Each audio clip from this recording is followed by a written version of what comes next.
ವಿಶೇಷ ನಾನು ಮತ್ತೆ ಮುಂದುವರಿಸ್ತೀನಿ. ಮಕ್ಕಳಿರ್ತಾರೆ ಮನೆಯಲ್ಲಿ, ಬಸವರಾಜ್ ಅವರೇ, ಮನೇಲಿ ಮಕ್ಕಳಿರ್ತಾರೆ. ಫಸ್ಟ್ ಟೆಸ್ಟ್ಗೆ ಏನು ಓದಬೇಡ ಬಿಡು, ಸೆಕೆಂಡ್ ಮಿಡ್ ಟರ್ಮ್ಗೂ ಏನು ತಲೆ ಕೆಡ್ಸ್ಕೊಬೇಡ ಬಿಡು, ನೆಕ್ಸ್ಟು ಪ್ರಿಪ್ರೇಟ್ರಿ ಏನು ಓದಬೇಡ ಬಿಡು, ಫೈನಲ್ ಎಕ್ಸಾಮು ಓದ್ಕೊಳೋ, ಫೈನಲ್ ಎಕ್ಸಾಮು ಸೀರಿಯಸ್ ಕಣೋ, ಭಾಳ ನೀನು 97 ಆಗಲ್ಲ. ಬಿ ಜೆ ಪಿಲಿ ಹಂಗಲ್ಲ. ಫಸ್ಟ್ ಟೆಸ್ಟಾ ನೀನು ಬರಲೇಬೇಕು, ಚೆನ್ನಾಗಿ ಓದಲೇಬೇಕು, ನೀನು ಮಾರ್ಕ್ಸ್ ತೆಗಿಲೇಬೇಕು ಅಂತ ನಿಂತ್ಕೋತಾರೆ. ಇಲ್ಲಿ ರಘು ಮಾತಾಡ್ತಿರೋದು ನೋಡಿದ್ರೆ ಯಾವುದೋ MP ಎಲೆಕ್ಷನ್ಗೆ ಭಾಷಣ ರೆಡಿ ಮಾಡ್ಕೊಬಿಟ್ರು ಓದಂಗಿದೆ. ನಾನು ರಘು ದೊಡ್ಡರಿಯವರು ಮಾತಾಡ್ತಿರೋದು, ನಾನು MP ಎಲೆಕ್ಷನ್ ಬಗ್ಗೆ ಕೇಳ್ತಾ ಇಲ್ಲ. ಇಲ್ಲಿ ನಾನು ಗ್ರಾಮ ಪಂಚಾಯತ್ಗಾದರೂ ಇದೇ ಮಾತೆ, ಚಿಹ್ನೆ ಮೇಲೆ ನಡೆಯಲ್ಲ, BJP ಕಾಂಗ್ರೆಸ್ ಚಿಹ್ನೆ ಮೇಲೆ ನಡೆಯಲ್ಲ. ಆದರೂ ಅವ್ರು ಕಾರ್ಯಕರ್ತರು ಇರ್ತಾರಲ್ಲ ಹಳ್ಳಿಗಳಲ್ಲಿ, ನಾನು ಇವ್ರನ್ನ ಗೆಲ್ಲಿಸ್ತೀನಿ ಅಂತ ನಿಂತ್ಕೋತಾರೆ ಕಾರ್ಯಕರ್ತರು. ಅವ್ರು ಹಿಂದುತ್ವದ ಭಾಷಣ ಮಾಡ್ತಾರೋ, BJP ಭಾಷಣ ಮಾಡ್ತಾರೋ, ಮೋದಿ ಸಾಧನೆ ಹೇಳ್ಕೊತಾರೋ, ಅವ್ರಿಗೆ ಬಿಟ್ಟಿದ್ರಿ, ಅವ್ರ ಸ್ಟ್ರಾಟಜಿ ರೀ ಅದು. ಹೌದ್ರಿ, ನನ್ನ ಟ್ರಂಪ್ ಕಾರ್ಡೇ ಇದು ಅಂತಾರೆ ಅವರು. ನಾವು ಮೋದಿನ ಕರೆಸಲ್ಲ, ನಾನು ರಾಹುಲ್ ಗಾಂಧಿ ಕರೆಸಲ್ಲ, ನಾನು ಸೋನಿಯಾ ಗಾಂಧಿ ಕರೆಸಲ್ಲ, ಅವ್ರು ಯಾವತ್ತೂ ಸ್ಥಳೀಯ ನಾಯಕತ್ವಕ್ಕೆ ಬಿಟ್ಬಿಡ್ತಾರೆ ನಾವು ಅಂತ ಹೇಳಿದ್ರೆ, ಸ್ಥಳೀಯ ನಾಯಕತ್ವ ಗಟ್ಟಿಯಾಗಿದ್ದು ಬಿಟ್ಟುಬಿಟ್ರೆ ಓಕೆ. ಧೋನಿಗೆ ಹುಟ್ಟೇ ಇಲ್ಲ, ನಾನು ಕೂರಿಸ್ಬಿಡ್ತೀನಿ ಧೋನಿನಲ್ಲಿ, ದಡ ಮುಟ್ಟಿಬಿಡ್ತಾನೆ ಅಂದರೆ ನಗೆ ಪಾಟ್ಲಲ್ವಾ ಅದು? ಅಲ್ಲ, ಎಲೆಕ್ಷನಲ್ಲಿ sacrifice is not a virtue. ಮತ್ತೆ ಸೊ ನಾನು ದಾನಕ್ಕೆ ಕೊಟ್ಟೆ ಅಂತ ಹೇಳಿ ನಾನು ಅದಕ್ಕೆ ಸೋತೆ ಅಂತ ಹೇಳೋದೇನು ಅದು ಸ್ಟ್ರಾಟಜಿ ಅಲ್ಲ. ಕಾಂಗ್ರೆಸ್ ಅಲ್ಲಿ ನಾನು ಅಬ್ಸರ್ವ್ ಮಾಡ್ದಂಗೆ, ಹೌದು ಅವ್ರು ಹೇಳ್ದಂಗೆ ತುಂಬಾ ಸ್ಥಳೀಯ ನಾಯಕತ್ವ ಇದೆ, ಆದರೆ ಕಾರ್ಯಕರ್ತರಿಲ್ಲ. ಆ ಕೊರತೆ ತುಂಬಾ ಇದೆ. ಅಂಡ್ ಅದನ್ನ ಹಲವಾರು ಕಾರಣಗಳಿಂದ ಅವರು ಮಾಡಿದಂಥ ಸ್ಟ್ರಾಟಜಿಗಳಲ್ಲಿ, whether it is social engineering ಇರ್ಬೋದು ಅಥವಾ ದುಡ್ಡಿನ ರಾಜಕಾರಣ. ಚಂದ್ರಶೇಖರ್ ಹೇಳ್ತಿದ್ರಲ್ಲ ಬಸವರಾಜ್, ಚಂದ್ರಶೇಖರ್ ಏನು ಹೇಳಿದ್ರು, 82-83 ಸೀಟ್ಗಳನ್ನು ಕೊಟ್ಬಿಟ್ರು ಅವ್ರಿಗೆ. ವಂಚಿತ್ ಬಹುಜನ್ ಅಗಾಡಿ ಅವ್ರು ಕೊಟ್ಬಿಟ್ರು. ಲಾಸ್ಟ್ ಮೂಮೆಂಟಲ್ಲಿ 22 ಜನಕ್ಕೆ ನಮ್ಮ ಹತ್ರ ಜನನೇ ಇಲ್ಲ ಅಂತ ಕೊಟ್ಬಿಟ್ರು. ಅಂದರೆ ಸಿಂಪಲಾಗಿ ಯೋಚನೆ ಮಾಡಿ, 2 ವಿಚಾರಗಳು. ನಾನಿಲ್ಲಿ ಆ ಟಿಕೆಟ್ ಕೊಡ್ತೀವಿ ಅಂತ ಯಾರು ಬೇಡ ಅಂತಾರೆ ಬಸವರಾಜ್ ಅವರೇ? ಯಾರು ಬೇಡ ಅಂದ್ಬಿಟ್ಟು ಟಿಕೆಟ್ ಕೊಡ್ತೀನಿ ಅಂದ್ರೆ, ಆದ್ರೆ ಯಾರು ಕೊಟ್ಟರು ಅನ್ನೋದು ಯಾರು ಕೊಟ್ಟರು ಅಂತ ಪ್ರಶ್ನೆ. ಎಲ್ಲ ನಾನು ದುಡ್ಡು ಖರ್ಚು ಮಾಡಿಕೊಂಡು ಈ ಲಾಸ್ಟ್ ಮೂಮೆಂಟ್ ಅಲ್ಲಿ ನನಗೆ ವಾರ್ಡು ಸುತ್ತಕ್ಕಾಗಲ್ಲ, ನನಗೆ ಸರಿಯಾಗಿ ನನಗೆ ಗೆಲ್ಲೋ ಕಾನ್ಫಿಡೆನ್ಸ್ ಇಲ್ಲ, ಹಣನೂ ಹಾಳು ಮಾಡ್ಕೋಬೇಕು, ಸೋಲ್ಲಬೇಕು, ನನಗೆ ಯಾಕೆ ಬೇಕು ಅಂತ ಇದ್ದಿರ್ಬೋದಲ್ಲ ಕ್ಯಾಂಡಿಡೇಟ್ಗಳು. ಅದೇ ಕಾಂಗ್ರೆಸ್ನವ್ರ ಹತ್ರ ಆ ಕ್ಯಾಂಡಿಡೇಟ್ ಇದ್ರ ಕೊಡಕ್ ಮುಂಚೆ, ಅದು ಒಂದು ಪ್ರಶ್ನೆ. ಆ 82 ಯಾಕೆ ಕೊಟ್ರು ಅವರಿಗೆ? ಏನು ಸ್ವಲ್ಪ ಇಲ್ಲ, ಕಂಪ್ಯಾರಿಟಿವ್ಲಿ ಜೂನಿಯರ್ ಪಾರ್ಟ್ನರ್. ಇವಾಗ ಏನಾಗಿದೆ ಅಂದ್ರೆ, ಹಲವಾರು ರಾಜ್ಯಗಳಲ್ಲಿ ಕಾಂಗ್ರೆಸ್ ಜೂನಿಯರ್ ಪಾರ್ಟ್ನರ್ ಆಗ್ಬಿಟ್ಟಿದೆ ಪೊಲಿಟಿಕಲಿ ನೀವು ನೋಡೋದಾದ್ರೆ.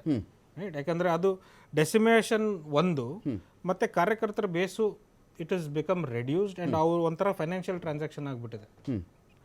BJPಯಲ್ಲಿ you whether we like it or not, hard working cadre ಇದೆ, ಅದು ಒಪ್ಕೊಳ್ಬೇಕಾದಂಥ ವಿಚಾರ. ಜೊತೆಗೆ ಒಂದು ಲೀಡರ್ಶಿಪ್ ಡ್ರೈವ್ ಇದೆ, with a larger vision. Whatever ಅವ್ರಿಗೇನು ಅದು ಸರಿನೋ ತಪ್ಪೋ, it is a different debate. Election ಗೆಲ್ಲಕ್ಕೆ ಏನು ಬೇಕೋ ಅದು ಅವ್ರು ಕೊಡ್ತಾರೆ. They have the fodder for the election. So ಅದು ನಡೀತಾ ಇದೆ. ಬಟ್ ಅದು ಎಲ್ಲಿ ಅವ್ರಿಗೆ ಸಕ್ಸಸ್ ಕಾಣಿಸ್ತಾ ಇದೆ, ಈ ರಾಜ್ಯಗಳು where they have strong presence and the opposition is very weak or divided. But ಸೌತಲ್ಲಿ ಅದೇ ಸ್ಟ್ರಾಟಜಿ ಅವ್ರಿಗೆ ವರ್ಕ್ ಆಗ್ತಾ ಇಲ್ಲ. ಬಿಕಾಸ್ ಇಲ್ಲಿ ಅಪೋಸಿಷನ್ಗೆ there is a strong opposition available, strong leadership available. So ಅದನ್ನ you will be an interesting fight in the next few days, because local body elections ಇವಾಗ. ಆಗಲೇ ನಾನು ನಿಮ್ಗೇನೋ ಕೇಳಕ್ಕೆ ಹೋದೆ, ಸ್ವಲ್ಪ ಅದು ಇಂಟ್ರಪ್ಟ್ ಆಯ್ತು. ಅದನ್ನು ನೀವು ಕೇಳಿಸ್ಕೊಳ್ಳಿಲ್ಲ ನನ್ನ ಪ್ರಶ್ನೆನಾಗ. ನೋಡಿ, ಯಾವುದೇ ಎಲೆಕ್ಷನ್ ಅಲ್ಲಿ ಆಗಲಿ ರಘು, ನೀವು 82 ಸೀಟ್ಗಳನ್ನು 82 ಅದಕ್ಕೆ ಸ್ಟುಡಿಯೋಗೆ ಬಂದ್ಬಿಡಿ ಅಂತ ಕರೆಯೋದು ನಾವು. 82 ಸೀಟ್ಗಳಲ್ಲಿ 82 ಸೀಟ್ ಕೊಟ್ಬಿಟ್ಟಾಗ ವಾಪಸ್ ಕೊಟ್ಟರು ನಿಮ್ಮ ಟಿಕೆಟ್ಗಳು ಕೇಳೋರಿಲ್ಲ ಅಂತ ಹೇಳಿದ್ರೆ, ನಿಮ್ಮ ಪಕ್ಷದ ಮೇಲೆ ಗ್ಯಾರಂಟಿ ಇಲ್ಲ, ಗೆಲ್ತೀವಿ ಅನ್ನೋ ನಂಬಿಕೆ ಇಲ್ಲ, ಹಣ ಖರ್ಚು ಮಾಡಿಕೊಂಡು ಕಳ್ಕೊಳ್ಬೇಕಾದಂಥ ಪರಿಸ್ಥಿತಿ ಅಂತ ಬಂದುಬಿಡುತ್ತೆ. ಸರಿ, ಟೋಟಲ್ ಎಷ್ಟು ಕಂಟೆಸ್ಟ್ ಮಾಡಿದ್ರಿ ರಘು ನೀವು? ಟೋಟಲ್ ಎಷ್ಟು ಕಂಟೆಸ್ಟ್ ಮಾಡಿದ್ರಿ ಅಂದರೆ, ಸ್ಥಳೀಯ ನಾಯಕತ್ವದ ಮೇಲೆ ನಂಬಿಕೆ ಇದೆ ರಾಹುಲ್ ಗಾಂಧಿ ಅವ್ರಿಗೆ ಬಿಟ್ಬಿಡ್ತಾರೆ ಅಂದರೆ ಅಷ್ಟಕ್ಕಷ್ಟಲ್ಲೂ ಕಂಟೆಸ್ಟ್ ಮಾಡಿಬಿಟ್ರಾ ನೀವು? ಸರಿ, 15, 16 ಒಂದು ಆ ಕಡೆ ಈ ಕಡೆ ಬರಬಹುದು. 5% ಟೋಟಲ್ ಸೀಟ್ಸ್ಗೆ ನೀವು ಗೆಲ್ತಾ ಇರೋದು. 5% ಸ್ಥಳೀಯ ನಾಯಕತ್ವದ ಮೇಲೆ ನಿಮ್ಮ ನಾಯಕರು ಅಪಾರ ನಂಬಿಕೆ ಇಟ್ಬಿಟ್ಟು ನೀವು ಗಳಿಸ್ತೀರಿ, ಕಡ್ದು ಕಟ್ಟೆ ಹಾಕಿರೋದು ಇವತ್ತಿಗೆ. ನೋಡಿ ರಮಾಕಾಂತ್, ನಮ್ಮ ಏನು ಮುಂಬೈ ಬೃಹತ್ ಮುಂಬೈ ಎಲೆಕ್ಷನ್ ಅಲ್ಲಿ, ಹಿಂದಿನ ಎಲೆಕ್ಷನ್ ಅಲ್ಲಿ ನಾವು 31 ಸ್ಥಾನಗಳನ್ನ ಗೆದ್ದಿದ್ವಿ. ಸೊ ಶಿವಸೇನೆಯವರು 84 ಸೀಟ್ಸ್ ಅನ್ನ ಗೆದ್ದಿದ್ರು, ಬಿಜೆಪಿ 82 ಸೀಟ್ಸ್ ಅನ್ನ ಗೆದ್ದಿತ್ತು. ಅಂದ್ರೆ ಬಿಜೆಪಿ ಆ ಟೈಮ್ ಅಲ್ಲಿ ಬಿಜೆಪಿನೇ ಸರ್ಕಾರ ಇದ್ದಿದ್ರಿಂದ, ಸೊ ಶಿವಸೇನೆ ಮತ್ತು ಬಿಜೆಪಿ ಜೊತೆನಲ್ಲಿ ಹೋದಾಗ ಆಲ್ರೆಡಿ ಅವರು ಸೀಟ್ ಗಳನ್ನ ಗೆದ್ದಿದ್ರು. ಕಾಂಗ್ರೆಸ್ ಪರ್ಫಾರ್ಮೆನ್ಸ್ ಕಂಪೇರ್ ಮಾಡಿದ್ರೆ ಅಫ್ಕೋರ್ಸ್ ನಾವು ಕಮ್ಮಿ ಆಗಿದೆ. ಆದ್ರೆ ನಾವು ಏನಾಗ್ತಿದೆ, ನಾವು ನಮ್ಮ ಸ್ಥಳೀಯ ನಾಯಕತ್ವದ ವಿಚಾರಕ್ಕೆ ಬರೋದಾದ್ರೆ, ನಮ್ಮ ನಾಯಕರುಗಳನ್ನ ಆಲ್ಮೋಸ್ಟ್ ಏನು ಬೇರೆ ಬೇರೆ ಲಾಸ್ಟ್ ಒಂದು 6 months ಬ್ಯಾಕ್ ನಮ್ಮ ಲೋಕಲ್ ಲೀಡರ್ ಒಬ್ಬರನ್ನ ಮರ್ಡರ್ ಆಯ್ತು. ಅಲ್ಲಿ ಸ್ಥಳೀಯ ಇತ್ತೀಚೆಗೆ ಆಗಿರ್ತಕ್ಕಂಥ ಕೆಲವು ರಾಜಕೀಯ ಪಲ್ಲಟಗಳಿಂದ ಏನಾಗ್ತಿದೆ, ಡಿಸ್ಟರ್ಬೆನ್ಸ್ ಆಗಿದೆ. I accept that.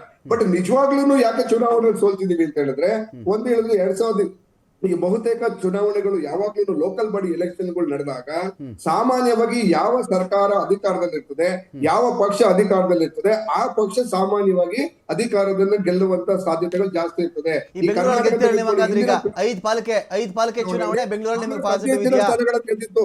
ಬಿಜೆಪಿ ಅಧಿಕಾರದಲ್ಲಿದ್ರು ನಾವು ಸ್ಥಾನಗಳನ್ನು ಜಾಸ್ತಿ ಗೆದ್ದಿದ್ವಿ. ಬೆಂಗಳೂರು ಪಾಲಿಕೆ ಚುನಾವಣೆ ಬರ್ತಿದೆಯಲ್ಲ, ಅದ್ರ ಕಥೆ ಏನು ಜೂನ್ ಒಳಗಡೆ?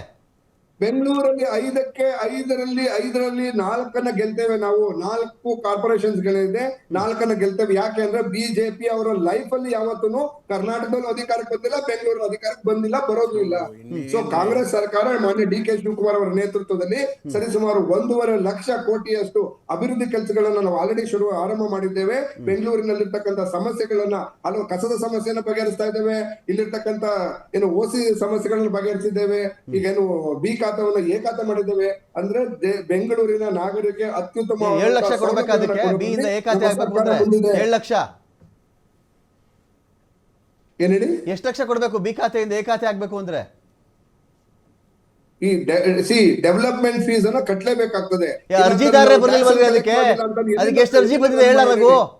ಅದಕ್ಕೆ ಎಷ್ಟು ಅರ್ಜಿ ಬಂದಿದೆ ಹೇಳ? ಆ ಕಡೆ ತಿರುಗು ನೋಡ್ತಾ ಇಲ್ಲ ಜನ, ಅದನ್ನ ಹೇಳ. ಅದ್ರ ಬಗ್ಗೆ ಡೇಟಾ ಕೊಡ್ಲಾ ನಾನು ನಿಮ್ಗೆ? ಅಲ್ಲ ನೋಡಿ ಏನಾಗಿದೆ, ಇದು ಕೆಲವರಿಗೆ ಒಂದು ಬಿಜೆಪಿ ಒಂದು ಮಿಸ್ಕನ್ಸೆಪ್ಷನ್ ಅನ್ನ ಕ್ರಿಯೇಟ್ ಮಾಡ್ತಾ ಇದೆ.